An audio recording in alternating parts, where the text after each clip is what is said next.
Recording the sewer at 1707 North 48th. This is a recording we're making before we line the pipe. There is a connection point on the right side of the screen. You can kind of see right there. That is determined to be capped. That is not a functioning branch arm for any drainage on the building. It is capped on the back side. I got the camera to actually turn backwards and look at it.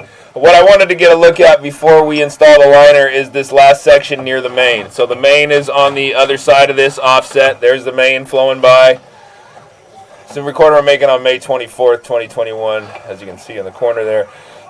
But we've got what looks like some settling around the main and right at the connection point. I just want to get a good look at it there. You can see there's some root coming in. It's slightly offset. And you can see pretty good look right there. So the liner is going to come right up to that point. But this is just a before lining video so that we can show you what we're looking at. Alright, I'm going to end the video there.